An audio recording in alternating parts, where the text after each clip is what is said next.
Welcome दोस्तों। स्वागत है आपका एक बार फिर से मेरे इस YouTube चैनल में। आज इस YouTube चैनल की वीडियो सीरीज में हम लोग कवर करेंगे भाषा हिंदी भाषा के बारे में। दोस्तों ये देखिए वीडियो सीरीज कैसे चलेगी, पहले उसके बारे में मैं आपको डिटेल्स बता देना चाहता हूँ।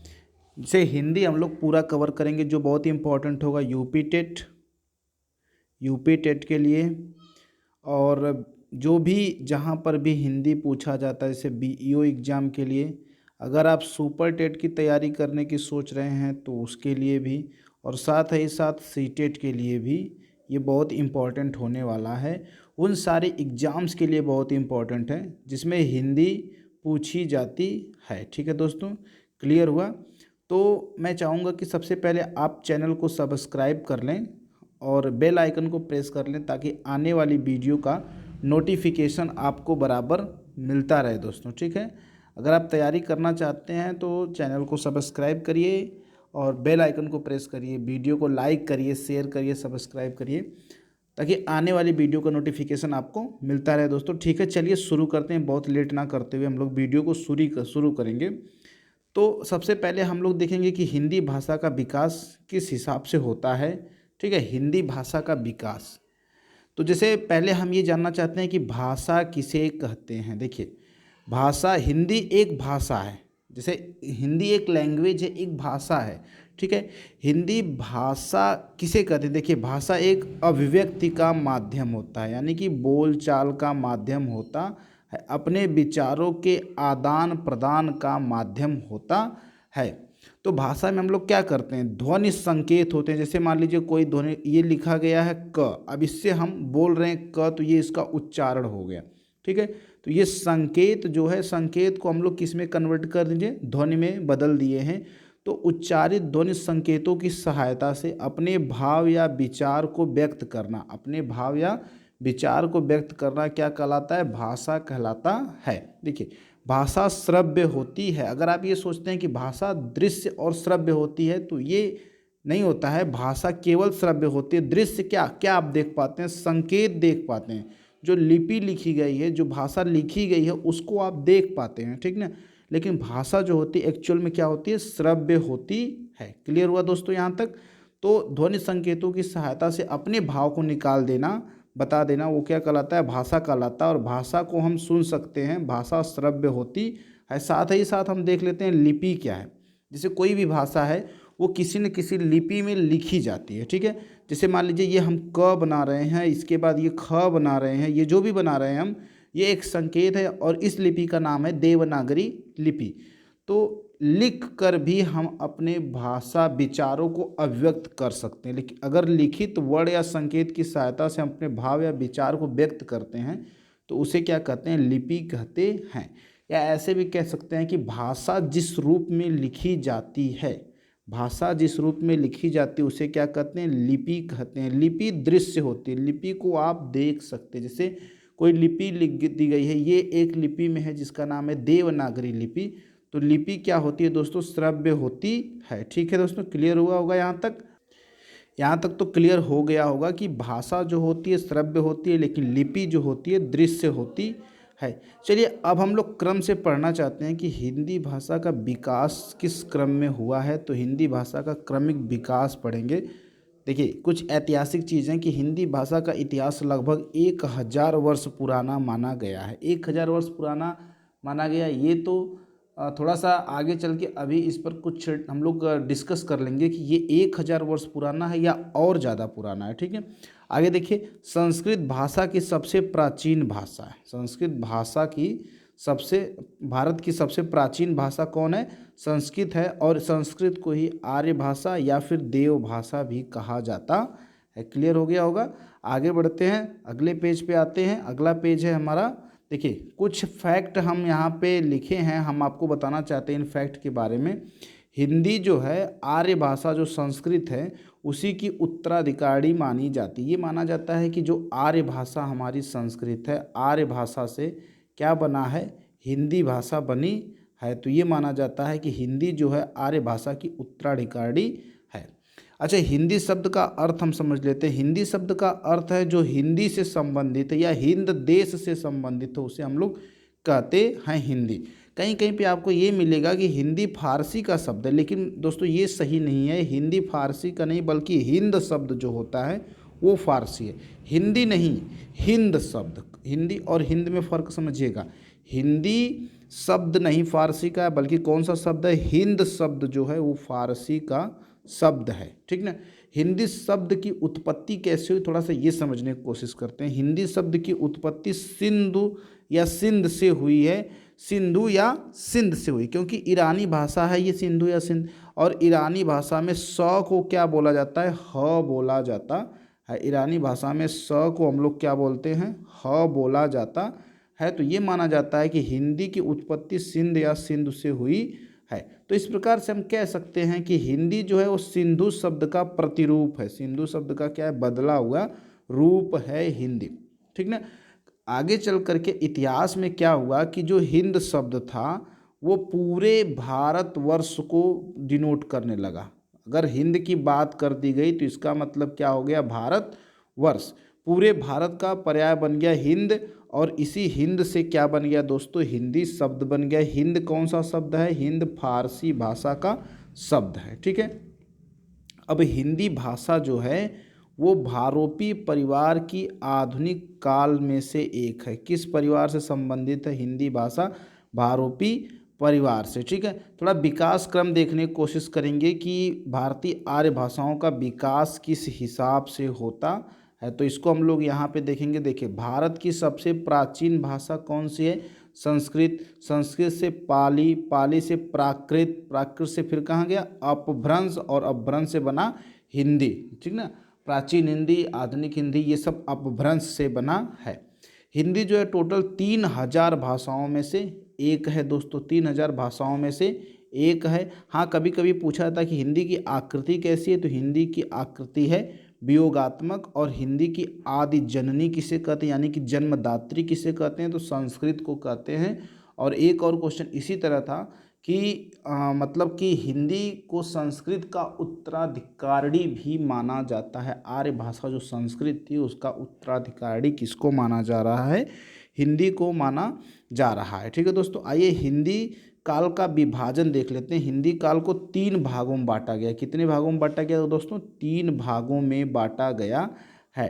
पहला है प्राचीन हिंदी आर्य भाषा। क्या है, प्राचीन हिंदी आर्य भाषा। देखिए, 1500 ईसा पूर्व से 500 ईसा पूर्व तक का जो समय है उसे कहते हैं प्राचीन हिंदी आर्य भाषा। आप समझ सकते हैं, 1 ईस्वी शुरू हुआ और 1 ईस्वी से पहले का जो समय है उसे ईसा पूर्व कहते हैं। तो 1500 ईसा पूर्व से 500 ईसा पूर्व तक का जो समय था उसे कहा गया प्राचीन हिंदी आर्य भाषा। और ये भाषा 2 रूपों में उभर कर आई, वैदिक संस्कृति और संस्कृत और लौकिक संस्कृत। वैदिक संस्कृत और लौकिक संस्कृत में अंतर समझिएगा। वेदों की रचना जिस भाषा में हुई है वो वैदिक संस्कृत, आम लोग जिस बोलचाल की भाषा का प्रयोग करते थे वो है लौकिक संस्कृत, ठीक है। और इसी तरह से दूसरा जो इसका भाग है वो है मध्यकालीन आर्य भाषा। मध्यकालीन आर्य भाषा का समय है 500 ईसा पूर्व से 1000 ईसा पूर्व। 500 ईसा पूर्व से 1000 ईसा पूर्व। इसमें कौन कौन सी भाषाएं, पाली आ गई, प्राकृत आई, और भी भाषाएं आई दोस्तों। पाली, प्राकृत और अपभ्रंश और अवहट्ट। देखिए, इसको याद रखिएगा, थोड़ा सी क्लासिफिकेशन है, आपको याद रखना पड़ेगा, ठीक ना। प्राकृत, पाली, अपभ्रंश और अवहट्ट भाषाएं आई जो कि मध्यकालीन आर्य भाषा है, ठीक है। उसके बाद आता है आधुनिक आर्य भाषा, जो 1000 ईस्वी से अब तक का जो समय है उसको हम आधुनिक आर्य भाषा के अंतर्गत लाते हैं। इसमें कौन कौन सी भाषा आ गई, बांग्ला है, असमिया है, मराठी है, गुजराती है, उड़िया है, आदि भी भाषाएं हैं जो इसके अंतर्गत आती हैं। क्लियर हो गया हो दोस्तों। थोड़ा सा एक बार फिर से हम लोग देखेंगे हिंदी भाषा का विकास क्रम। ये तो मैं पीछे बता चुका हूँ, थोड़ा फिर देख लीजिएगा।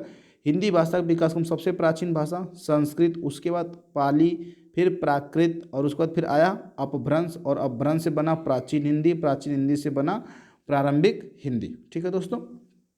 यहाँ तक तो क्लियर हो गया होगा। आगे देखते हैं। देखिए भारत में हिंदी भाषा के 4 परिवार हैं। कितने परिवार हैं? 4 परिवार हैं। कितने? ये क्वेश्चन है कि भारत में हिंदी भाषा कितने परिवार है, तो याद रखिएगा दोस्तों 4 परिवार हैं। कौन कौन सा परिवार है? पहला परिवार है भारोपीय, भारोपीय परिवार। और भारोपीय परिवार सबसे बड़ा परिवार है, लगभग 73% भाग जो है वो भारोपीय परिवार का। ज़्यादातर भाषाएं भारोपीय परिवार में ही आती हैं। उसके बाद आता है द्रविड़ परिवार, उसके बाद आता है आस्ट्रिक परिवार, उसके बाद आता है चीनी तिब्बती परिवार। चीनी तिब्बती परिवार, जरा इसको भी देख ले। चीनी तिब्बती परिवार के बारे में समझते हैं। सबसे बड़ा परिवार तो रहा भारोपीय परिवार, और सबसे छोटा परिवार है आपका चीनी तिब्बती परिवार। भाषा का जो परिवार है चीनी तिब्बती, वो सबसे छोटा रहा है। ठीक है। और अब जैसे हिंदी भाषा किससे उत्पन्न हुई? अपभ्रंश से निकली है दोस्तों। किससे निकली है दोस्तों? अपभ्रंश से। तो हम लोग अपभ्रंश के भेद देखने की कोशिश करेंगे। ठीक है। अपभ्रंश को हम लोग 6 भागों में बांटेंगे। कितने भागों में दोस्तों? 6 भागों में अपभ्रंश बंटती है।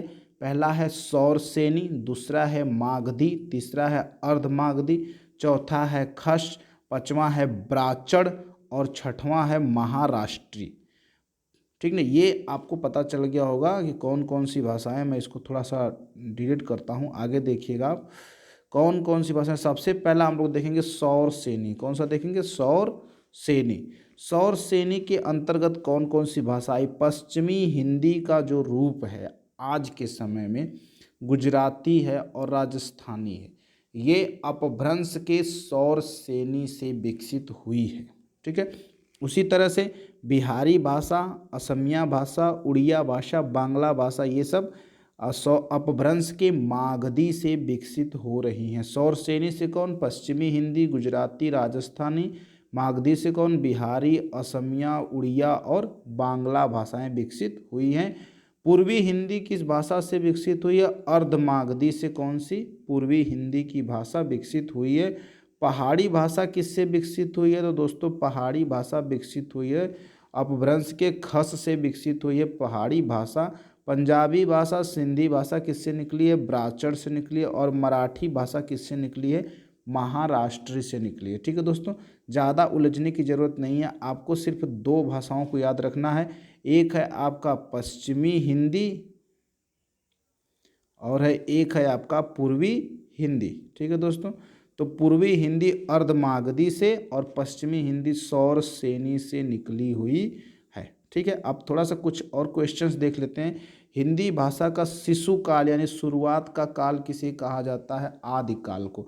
आदिकाल से हिंदी भाषा शुरू होती, जब क्लासिफिकेशन हुआ था करेंगे हम लोग, तो आदिकाल को ही हिंदी भाषा का शिशु काल कहा जाता है। और अपभ्रंश का वाल्मीकि किसको कहा जाता है? स्वयंभू को अपभ्रंश का वाल्मीकि कहा जाता है। ठीक है दोस्तों, क्लियर हो गया होगा। आगे देख लेते हैं हम लोग। देखिए हिंदी भाषा को आम बोलचाल की भाषा किसने कहा? जो यहाँ पे लिखा गया इतने कंटेंट तो आपको याद ही करने पड़ेंगे। हिंदी भाषा को आम बोलचाल की भाषा किसने कहा? तो कहा था जॉर्ज ग्रियर्सन ने। देखिए जॉर्ज ग्रियर्सन का नाम एक बार और आएगा। जॉर्ज ग्रियर्सन ने बोली, भाषा, उपभाषा का क्लासिफिकेशन भी दिया था। ठीक ना।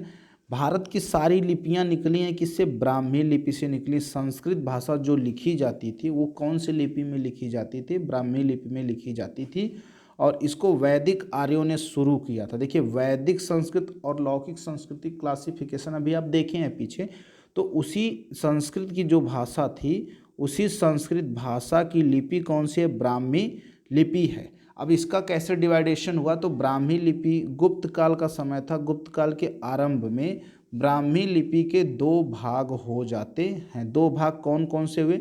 उत्तरी ब्राह्मी और दक्षिणी ब्राह्मी लिपि हो जाते हैं। उत्तरी ब्राह्मी और दक्षिणी ब्रह्मा लिपि हो जाते हैं। ठीक, तो पहले हम लोग देखेंगे उत्तरी ब्राह्मी लिपि का स्वरूप कैसे होता है। उत्तरी ब्राह्मी लिपि से नागरी तक का विकास हम लोग देखने की कोशिश करेंगे। ठीक है दोस्तों, जरा समझिएगा। सबसे पहले उत्तर ब्राह्मी गुप्त काल में इसका क्लासिफिकेशन हो गया उत्तरी ब्राह्मी 360 ईस्वी तक। फिर उसके बाद गुप्त लिपि में ये बदल गया 4वीं और 5वीं सदी में। उसके बाद आया सिद्ध मातृका लिपि और कुटिल लिपि 6वीं से 8वीं 9वीं सदी तक। फिर ये जो कुटिल लिपि आई थी 8वीं और 9वीं सदी में, ये दो भागों में टूट गई। एक को कहा गया नागरी और एक को कहा गया शारदा लिपि। तो शारदा लिपि से किस किस लिपि का विकास हुआ?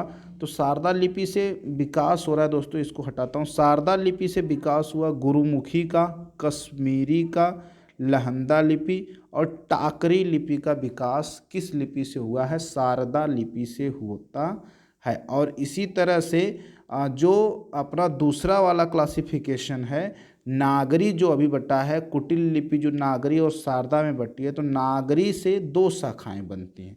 नागरी लिपि की दो शाखाएं थी, पश्चिमी शाखा और पूर्वी शाखा। तो जो पश्चिम वाला एरिया था वहाँ पे कौन कौन सी लिपि विकसित हुई? देवनागरी लिपि, राजस्थानी लिपि, गुजराती लिपि, महाजनी लिपि, कैथी लिपि। पूर्वी शाखा से कौन कौन सी लिपि? बांग्ला लिपि, असमिया लिपि, उड़िया लिपि विकसित हुई है। ये तो क्लासिफिकेशन हो गया कि उत्तरी ब्राह्मी किस रूप में बटी है। ठीक है दोस्तों, हम थोड़ा एक नया पेज लेंगे और हम आपको बता देना चाहते हैं दक्षिणी ब्राह्मी का विकास कैसे होता है। जो दक्षिणी ब्राह्मी लिपि रही है, दक्षिणी ब्राह्मी लिपि, इस लिपि से कई रूपों का, कई लिपि का विकास हुआ। पहला जो विकास हुआ वो तेलुगु कन्नड़ लिपि का, ठीक ना। दूसरा जो होता है वो तमिल लिपि का। कौन सी लिपि का? तमिल लिपि का। देखिए दोस्तों, यहीं पे सेपरेट करने वाली बात है। देवनागरी में कौन कौन सा हिस्सा नहीं होगा? तो तेलुगु कन्नड़ नहीं होगा, ठीक ना, क्योंकि ये दक्षिणी ब्राह्मी का हिस्सा है। तमिल लिपि नहीं होगी और ग्रंथ लिपि नहीं होगी। कौन सी लिपि? ग्रंथ लिपि नहीं होगी। तीसरा मैं बता दिया आपको, ग्रंथ लिपि नहीं होगी। चौथा जो है वो होगा दोस्तों मलयालम लिपि। मलयालम लिपि। इन सब का विकास किस लिपि से हुआ है? दक्षिणी ब्राह्मी लिपि से इन सब का विकास हुआ है। क्लियर हो गया दोस्तों? थोड़ा सा हम लोग आगे और बढ़ने की कोशिश करेंगे, देखते हैं आगे। आगे जो है उसको समझिएगा। पेज थोड़ा आगे चला गया, इसको थोड़ा सा पीछे करते हैं। एक दो पेज और है जो कि हमको देखना चाहिए। देखिए, देवनागरी लिपि के बारे में हम लोग अब जानने की कोशिश करेंगे। देवनागरी लिपि क्या है, देवनागरी लिपि के गुण क्या रहे हैं, इन सब के बारे में हम लोग जानने की कोशिश करेंगे दोस्तों। ठीक है, चलिए इसको थोड़ा सा जूम किया जाता है और समझते हैं देवनागरी लिपि के गुण क्या हैं। पहले स्वरूप हम देखना चाहेंगे, देवनागरी लिपि के स्वरूप क्या क्या हैं। Page number 10, page number 11, page number 12, page number 9, 8, 7, 7वें पेज में थोड़ा सा देख लेते हैं। देखिए यहाँ पे क्लासिफिकेशन तो आपको बता ही दिया गया। उसके बाद देखिए हिंदी, हिंदू, हिंदुस्तान का नारा किसने दिया? तो दोस्तों ये नारा दिया है प्रताप नारायण मिश्र। ये क्वेश्चन इंपॉर्टेंट क्वेश्चन कई बार पूछा गया है कि हिंदी, हिंदू, हिंदुस्तान का नारा किसने दिया? तो प्रताप नारायण मिश्र ने दिया था। अब देवनागरी लिपि का नामकरण देख लेते हैं। देखिए देवनागरी लिपि को लोकनागरी लिपि, लोकनागरी लिपि और हिंदी लिपि भी कहा जाता है। इसका स्वरूप कैसा है? यह लिपि अक्षरात्मक है, यानी कि अक्षर पे आधारित लिपि है। कौन सी?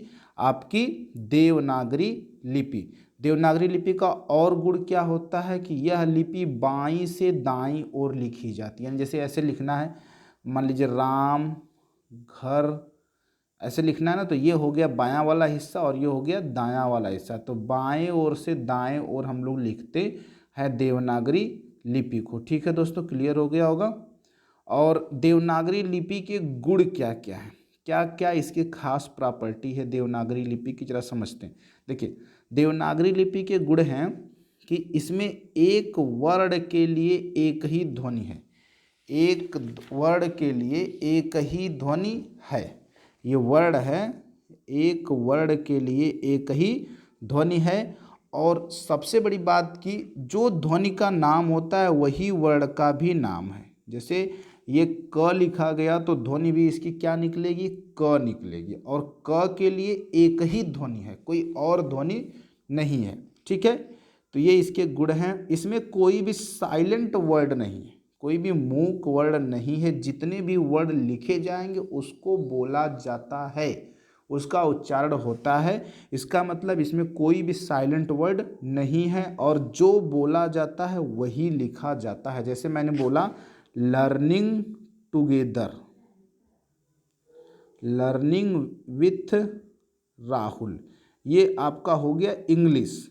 इसमें देखिए लर्निंग में ये अंतर क्या है कि यहाँ पे ये इंग्लिश है तो इसमें बोला कुछ और जा रहा है, लिखा कुछ और जा रहा है, ठीक है दोस्तों।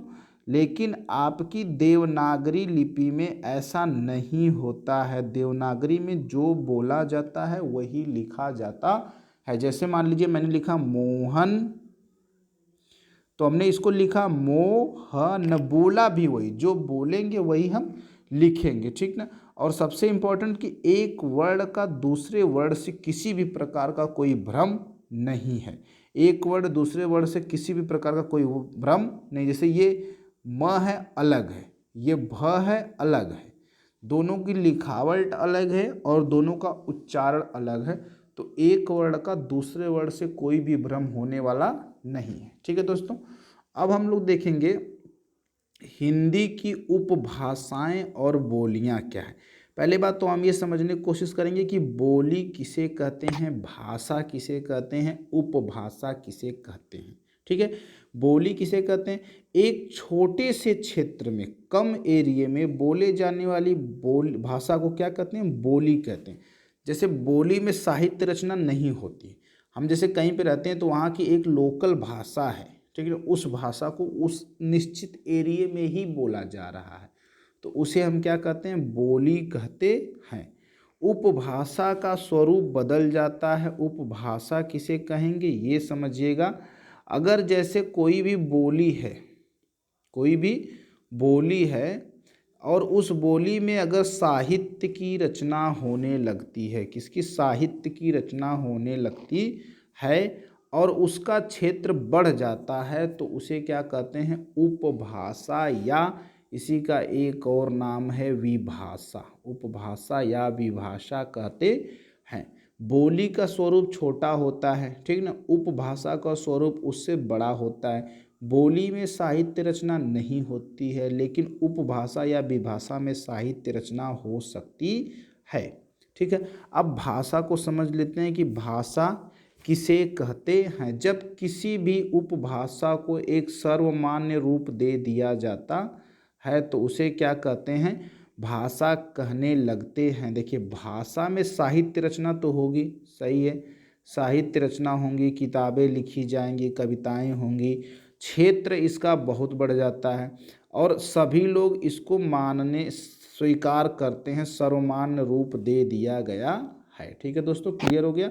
अब देखिएगा एक भाषा के अंतर्गत कई उपभाषाएं हो सकती हैं और एक उपभाषा के अंतर्गत कई बोलियां हो सकती हैं।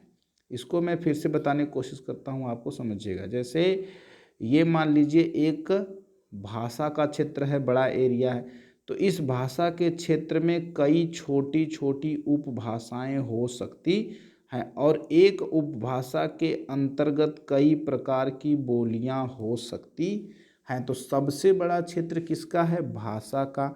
उससे छोटा क्षेत्र किसका होता है, विभाषा या उपभाषा का। और सबसे छोटा क्षेत्र किसका होता है, तो बोली का होता है। दोस्तों क्लियर हो गया होगा मेरे ख्याल से।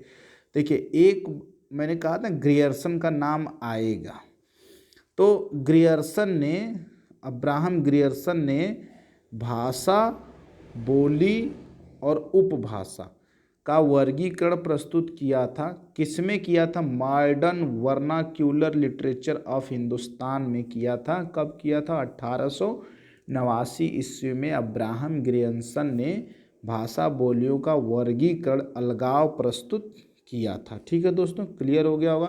दो बातें और समझ लीजिएगा। दो बातें और क्या हैं कि जैसे कोई बोली है, बोली का विकास जो होता है विभाषा में होता है। बोली का अगर विकास हो रहा तो वो क्या बनेगी, विभाषा या उपभाषा, और उपभाषा का जब विकास होगा तो वो क्या बनेगा, भाषा बनता है। जैसे देखिए बोली का अगर विकास हो रहा तो किस में बनेगा, ये विभाषा या उपभाषा में, और जब इसका विकास होगा तो ये किस में कन्वर्ट हो जाता है, भाषा में कन्वर्ट हो जाता है। ठीक है दोस्तों, क्लियर हो गया होगा। अब थोड़ा सा कुछ उदाहरण के द्वारा इसको हम लोग समझने की कोशिश करते हैं।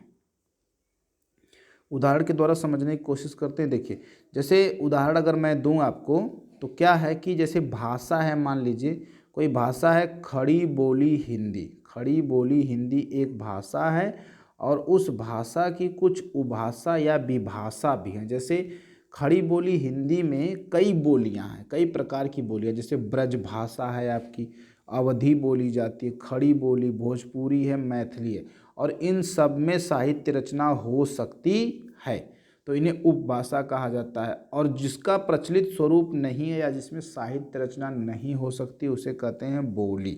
ठीक है, यहाँ तक दोस्तों क्लियर हो गया होगा। ये था मतलब कि हिंदी का विकास क्रम। तो आज का क्लास तो यहीं पे ख़त्म होगा, लेकिन सबसे पहले आप चैनल को सब्सक्राइब जरूर करिएगा और बेल आइकन को प्रेस करिए ताकि आने वाली वीडियो का नोटिफिकेशन आपको मिलता रहे। डेली हम लोग कवर करने वाले हैं Hindi for UP TET, C TET, BEO and all for other competitive examination. तो सबसे पहले आप चैनल को सब्सक्राइब करिएगा, वीडियो को पूरा देखिए, समझने की कोशिश करिए। और अगले वीडियो सीरीज में हम जो अभी पढ़े हैं दोस्तों, अभी जाइएगा मत, जो अभी हम लोग पढ़े हैं इसी से संबंधित हम लोग MCQ टाइप क्वेश्चन करेंगे। इसी से संबंधित कुछ जैसे 30-35 क्वेश्चन हम लोग इससे कर लेंगे। तो ये हमारा एक फिक्स हो जाएगा कि अब हमको इतना ही पढ़ना है। और ये मान के चलिए कि जितना आप जितना आप पढ़ाया जाए उतना अगर आप कंप्लीट करते जाते हैं, ध्यान से पढ़ते जाते हैं, तो यूपी टेट की हिंदी तो आप निकाल ले जाएंगे, आराम से निकाल ले जाएंगे। ठीक है दोस्तों, तैयार रखिएगा और मिलते हैं अगले वीडियो में। तब तक के लिए नमस्कार, थैंक यू वेरी मच।